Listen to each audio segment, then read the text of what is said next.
Okay, welcome. We're here to do a training. This is for the Thriving Practitioner community that is our free community. If you've already joined, happy to have you here. If you haven't yet, go ahead and click the link below so you can get in because that's where you're going to want to go to see the replays. We're going to be posting all the replays there. If you can't make it to a live and you've registered, be sure to join the community to catch the replay. The benefit to coming live is that you get to ask me questions. So, as we do the training, sometimes something I say might spark an idea for you, or you might want to take it deeper and really ask questions like, how can this relate to my business? And this is the time to join because this is the time to get real life help and feedback on that. So, today, what we're talking about is how to gracefully and joyfully talk about the financial aspects of your program. So if you're a coach, like maybe you're a wellness coach or you're a life coach or you have a service-based business and you get nervous talking about the financial aspects of your program, then this is a training that you're going to enjoy because we're going to talk about three key components. Really, the reality is this: 90% of the solution to this problem, I guess, I don't really like the word problem, challenge, we'll say, is really mindset and energy. And 10% of it is actually what to say. It really is a mind game. But you know what? We're going to talk about three different paradigm shifts or like reframes, we'll call it reframes, that you can use before embarking on this conversation to help you build up some confidence. I'm also going to talk about exactly like a way to go about the conversation to help lead into this. And I'm also going to teach you a grounding technique that I use before these calls to help center me. And it just really shifts the energy and all. So we're going to wrap up with that. Number one, before we get going, it's really important that we evaluate part of why we are feeling nervous about this part of the conversation to begin with. And it's usually for just a few reasons, although there could be many, but some of the most prominent ones are we're worried that the other person might think it's too expensive. So basically, we're prejudging their ability to purchase our product. Think about that for just a moment. Is that even our business? It's really not. And logically, we go, oh, yeah, that's not my business. But it's still that mindset piece that gets in there and says, oh, what if they can't? Or I wouldn't know that I would afford this. And now I'm asking this. And there's a little bit of an imposter syndrome, and that can happen too. So see where we're at. We're in the mindset piece. The other part of that could just be simply thinking that sometimes what I think happens is people wonder if they can deliver on the value of what they're offering. And it isn't to say that you can't or that you don't. It's just that subconscious doubt that plagues us. And it's a subtle thing, but you might be wondering like if they say yes, am I going to give them the expectation that I'm selling in this moment? Right? Am I going to live up to the transformation I'm speaking out? And it's funny because we all go through this. And then you see, once you start actually helping somebody, it's worth it. Right. But before that happens, there's always this little bit of fear or doubt that creeps up. And that's the other piece of that pie is that you may just not have done it enough to have that innate confidence. And sometimes it's just simply getting the first few under your belt, and then it becomes easier. And it'll come easier too after we go through kind of the steps of that as we go through that. One question I wanted to ask you before, just to kind of help you get this reframe established is, have you beta tested your program or your offers? Have you talked to people and asked feedback about your pricing? A lot of times we price it based on what we see the market doing. And that could be our competition. It could be based on our cost pricing. But in the end, maybe doing some outreach and talking to our ideal client. And this, my friends, is a really like this piece, just what I said, is a loaded caveat, so to speak, because you want to make sure you're asking the right person. Okay. So, for example, in my case, and I'm going to use myself as an example so you can kind of see how this might apply in a lot of different scenarios. So I've recently launched the Pathway to Thrive Mastermind. It's a 6-month training program that focuses on systems and building systems in businesses. And that's all we're going to focus on.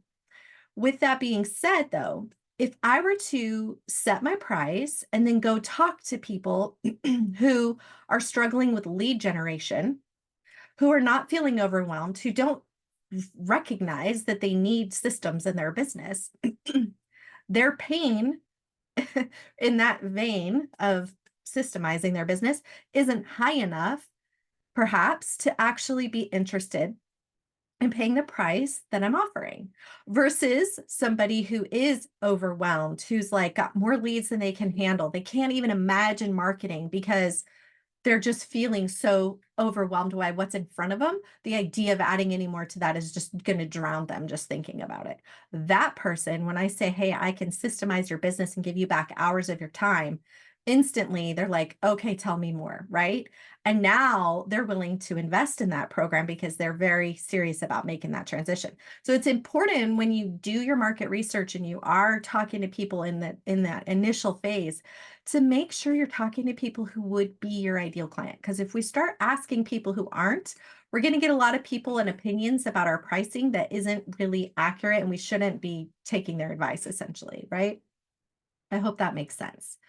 Okay, so the last question I wanted to ask you is, have you thought through and visualized the deliverability of your product? Now, you might have already been delivering your product and you already know that what you deliver, you have no doubt that that may not be your hang up. But if your hang up is that panic of, oh my gosh, I'm making promises, I want to make sure I can deliver on them, but you're just starting out, or you haven't done enough of them to really vet your program, so to speak, then I would encourage you to consider doing a beta program. So you have a little bit of forgiveness there that boosts your confidence to start, because you can just simply say, hey, this is my first time or second time or third time running through this. I'm still working out some of the bugs. And because of that, this is a beta program. And I just want you to start though by visualizing that deliverability so that you can really boost your confidence and know that you can push, you can go ahead with your promises. What's really cool, and you'll see this as we get into the dialogue part though, is when you do the dialogue script the way I'm going to teach you, it's going to motivate you. This little hang up will probably disappear because it won't even be relevant anymore. It's the same reason why a lot of times coaches, when you're sitting in front of a client and you're hearing, or it's not even a client, it's a prospective client, and you're hearing their challenges or whatever they're facing. Um, and you go, "Oh my gosh, I know I can help you." You get excited, right? Like suddenly you're overwhelmed with joy to help them rather than feeling like, "Oh, I'm getting on a sales call. I hope this is going to work out for me." Like you're just putting too much pressure on the situation. Just get into the space of servitude. Like that's really the heart of this message is lean into looking at this as a way to serve humanity. Whatever it is that you're doing it because you want to make a difference in people's lives. You want to make them feel different in whatever way your magic is, right? And the coolest part about this is knowing this truth. 60 people who get on a call with you are already 60% interested in what you're about to talk about. They're already curious. They already want to know what's going on. And that's reframe number two. Before you get on the call, tell yourself, hey, exciting news. This person booked a call with me because they're seeking this kind of thing that I offer. It's really at this point, rather, it's really about playing matchmaker and deciding if what I have to offer is also right for them. Okay. And that's really all it is. There's no pressure here.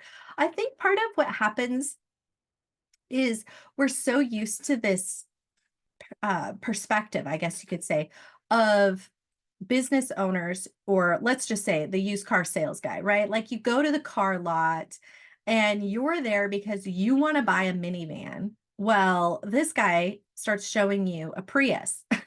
You're like, what? Excuse me? This isn't going to serve. I've got like 3 or 4 kids here. You're like, Prius isn't going to work for me. When you're dealing with a salesperson who doesn't care about serving your needs and they're only caring about themselves, that's where this whole like stigma of sales and being salesy comes into play. And my friends, if you're here, this could not possibly ever be you. You are too heart centered to even be in that space. So you can simply just know this: you will never come across as salesy. I just can guarantee it with every fiber of my being, okay? Because you are a heart centered person and that's why you're here. So just know that your job isn't necessarily to convince somebody to buy your program. Your job is to determine if your program is right for this person. Think about that. And we'll talk about that more as, again, when we get into the language. Let me just make sure I've touched on all the reframes before I move on. Okay, nope. The next step is to talk about the conversation. Okay, so it's perfect timing because when you think about a salesperson, and I remember when I worked at the car dealership and I was learning sales for the first time, I was told to shadow um, the best sales guy. This is how they teach you in the car business. They don't have, well, I can't say all of them. Some of them have an actual program, but some of them just like stick you with the best sales guy and they go, here, just follow along and learn from them. Does that actually mean you're doing what's right for the company? No. And also, what good sales guy ever wants to really train their competition? Nobody. It's like the most backwards and dumb way to build a team I've ever thought about. But here I was, brand new to this, and he put me in a yellow Ford because at the time I was working at a Ford dealership. And I said, "How?" My question to him was, "How do you overcome the objection of color?" And he goes, "Oh, well, here, let me show you." And he put me in this yellow Ford, and I'm sitting in the, and he had me roll the window down. He goes, "Well, what color is the vehicle?" And I'm like, "Yellow?" He's like, "But now what color is it?" I'm like, "It's still yellow." I mean, this whole thing was so still stinking stupid. I'll never forget. It was hilarious. But that's the kind of negative stigma that salespeople get, right? They try to push you. Oh, well, the yellow truck's on sale this week. We've got to get it sold. So they don't sit and do what's called a needs assessment. My friends, if a car dealership said, "Hey, come on in here, let's hear about what you need. How can I help you find the right vehicle for your family?" And we really talk through that. And we ask you some key questions like, just how much comfort do you need in all the seats? Because then maybe a minivan is going to make more sense, right? So this key thing, it's called a needs assessment. What I would reframe that to say is get on the call with this person and say, hey, I'm really grateful you're here. Thank you. I'm sure you have some questions, and so do I. I want to make sure that my program is a good fit for you. So do you mind if I ask you some questions just to start? And they'll say yes. And of course, right off the bat, they're like, oh, wow, she's interested in hearing what I have to say. What else is happening in this moment is you're not feeling this need to talk incessantly about the features and benefits of your program. That's what can happen when we don't have this. We'll call it a needs assessment just to keep on the same train of thought. When you don't have that, you get nervous. You also don't know what the other person wants to hear. You don't know what their needs really are. And so you're instantly feeling this energetic, I guess nervousness is the best way to describe it. And we can start to talk like, oh, well, guess what? My program does this and it does that. And it's this way. And this is why it's good for you because blah, blah, blah, blah, blah. And this is how I help business owners. And this is my testimonials. And can I, and when you're overwhelming them with information that may not even be relevant to what they need, right? So start like this.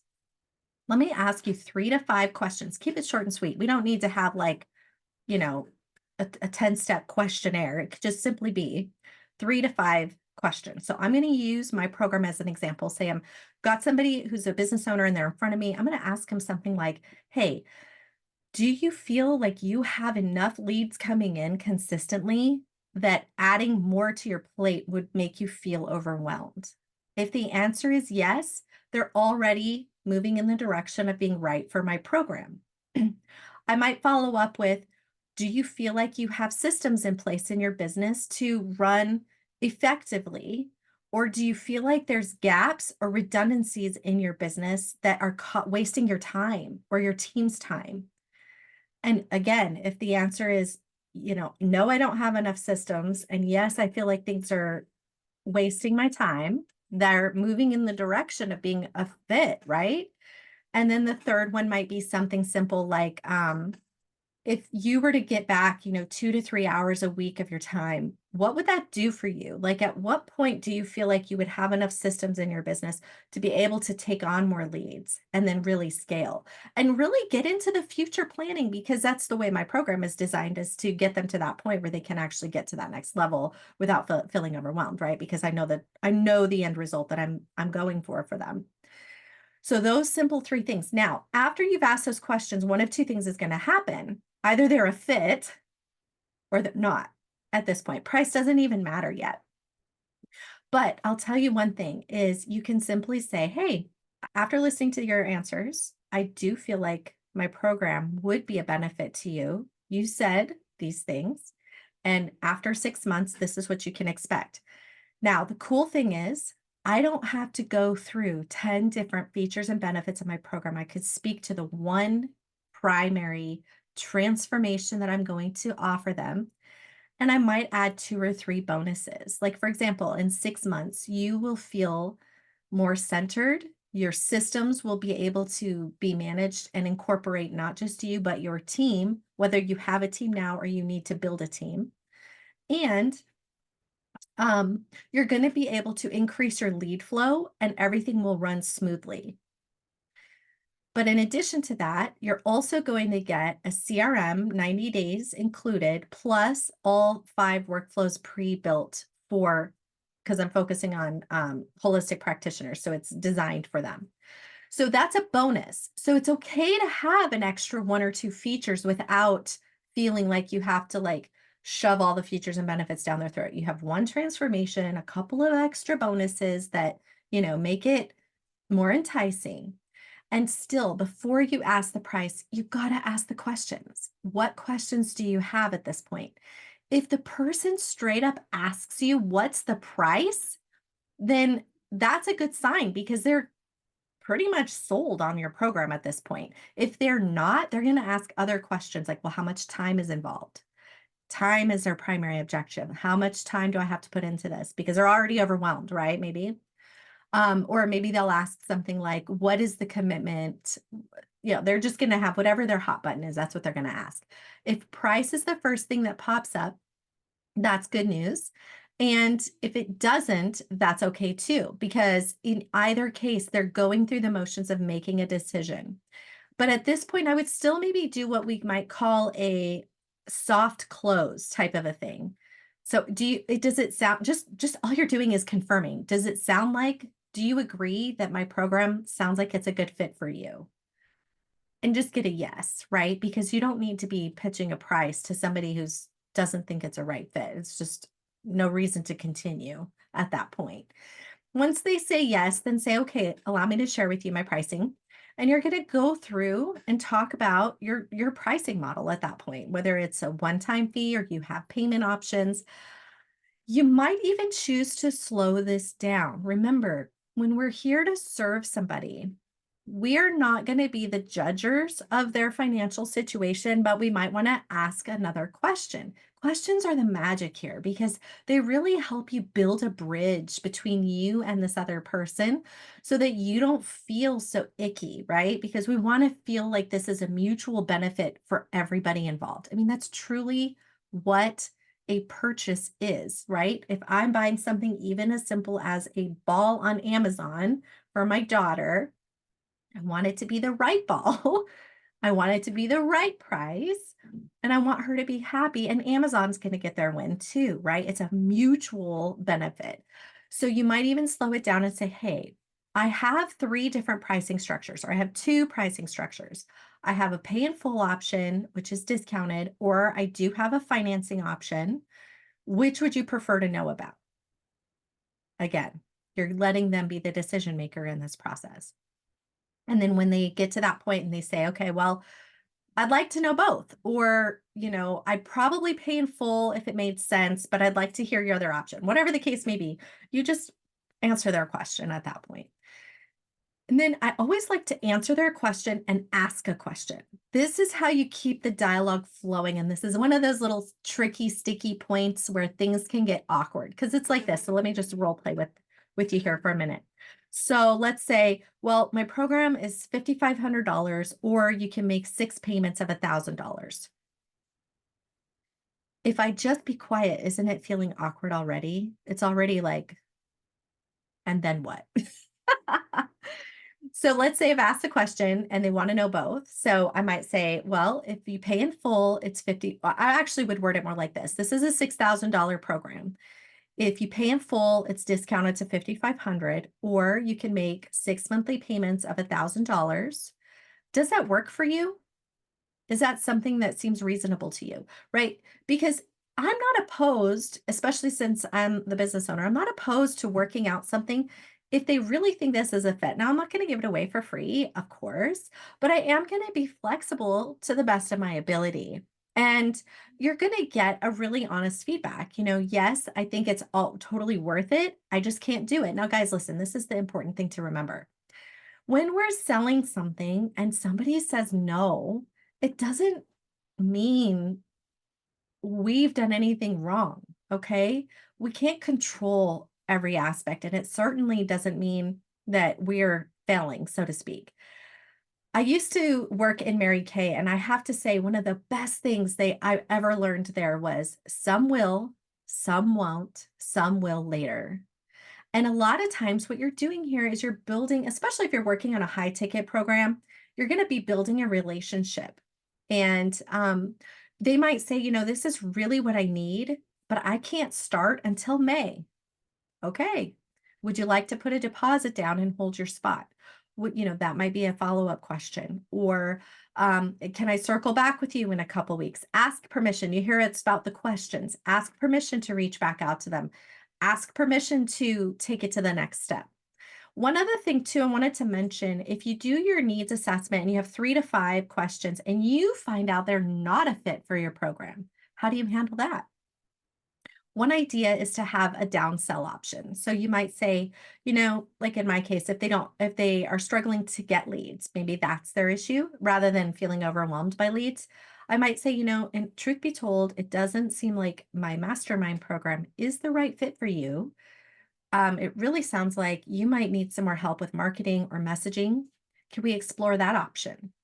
And again, I'm asking permission to take it to the next step. Do you see how graceful this is when I ask permission before we move into the next step? I think this is probably the biggest, if you don't even need my script, so to speak. You want to make this your own, use your own questions. But it's really about taking a breath and taking it easy and just remembering you're here to serve and you want to ask questions to get to your next step. And then I might say, it sounds like my messaging audit might be a better fit for you. And it's only $799. It takes us about 4 hours. We do an entire work, like look at everything in your digital marketing space. And after that, I'm going to be able to help you hone in your messaging so that you're starting to attract more of those um, right buyers. And that might be after deciding that they have enough traffic to their website already. They're just not converting. So I'm not going to just offer it to anybody. I'm going to take a moment to make sure that is right for them. So this is where having a downsell is a really good idea, or having an alternative that you can recommend for people who may not be a fit for the initial program you're working towards. Okay. Okay, I think that pretty much sums it up. So, the key here is the needs assessment. Build yourself a sales form. Now, this might sound really basic, and you're thinking, why do I need an actual form? Because it's just me. I'm having this conversation. I'm going to tell you why. Because put on the form things like take a breath. Remember, we're here to get a mutual agreement. Like needs to be good for both of us. I am not here to shove anything down someone's throat. Like any of the things that I've said that resonated with you, put them on there to really get your mind right before you start talking. Now, another thing too, to just a key takeaway that people don't realize is when you're having a conversation, and if you're in Zoom, it's a little bit easier than if you're over the phone because you have the ability to see the people and they have the ability to see you. When it comes to communication, literally 50 to 60% of the conversation, the actual communication, isn't even verbal. Only about 7% is verbal on the phone, and that maybe jumps up to like 10 or 12% if you're visual with somebody. The words you say matter less than the way you say it. So, this is why I go back to your energy is so important, your mindset is so important, your heart on your sleeve is so important. Lean into that because that is going to matter more. How they feel is going to be more convincing to them than anything else you do or say. So, just keep that in mind.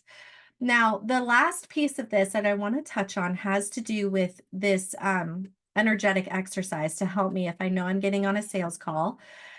This is a technique that I learned. I don't even remember where I learned it, but I used it in a lot of situations. This has some great usage when you're walking into a difficult conversation. There was time and again where I would have an employee who I was going to have an uncomfortable conversation with them, and I wanted to come to a I wanted it to end amicably, but I knew that that might not happen. So or with a boss or with a client, I did a lot of customer relations, so I was dealing a lot with angry people. So anytime I was faced with a situation where it was intense, okay, or I was feeling jittery, and sometimes even today I'll get in a conversation and I start to get nervous, so I catch it, and then this is what I do. So I do focus on my breath. If I notice that my hands are fidgety, because sometimes, I'll start to pick up on like, okay, I'm picking on my nails or something. I put my fingers together just simply like this in my lap, and I focus my mind on the fact that my fingers are touching, and I just get present and I breathe. And now, during this time, I'm literally in the conversation. I might be doing my hellos or nice to meet you. How did you hear about me? Some of those first off conversations. And if I'm preparing before the call, I get this extra step where I imagine like light pouring from my heart. I feel love for this person. I feel gratitude for the fact that they are booking a call and they're even here interested in my program. And imagine that going into their being and it reciprocating back to me. And this is like, and then I say, if this is meant to be a mutual relationship, let it be. But I picture that. And in the conversation, if I get awkward, I get nervous, or I get uncomfortable, I just get right back into that feeling. I expand my heart and I shove that energy over and I just like let love shine and pour forth.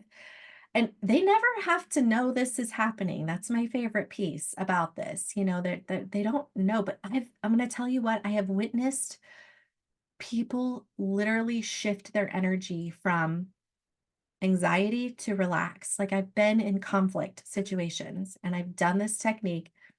And this is another little interesting physical thing. If you're looking at them physically, you can put a little bit of a smile on your face. Your face really says a lot. Think about babies. When little babies are mimicking the parent is angry, the baby feels uncomfortable. If the parent is sad, the baby feels uncomfortable. If the parent is happy or playful, the baby feels safe. Well, that kind of stuff doesn't really go away just because we're adults. So it's important to be mindful of your face. If you are feeling nervous and it's showing, you can really kind of, I guess, not fake your confidence, but present yourself in a way of confidence by simply turning your lips up just slightly and putting your tongue on the roof of your mouth. That kind of forces your jawline to relax. So you're not like if you're a clencher, I'm a clencher. If I get nervous, I can clench to the point where like my jaw will hurt.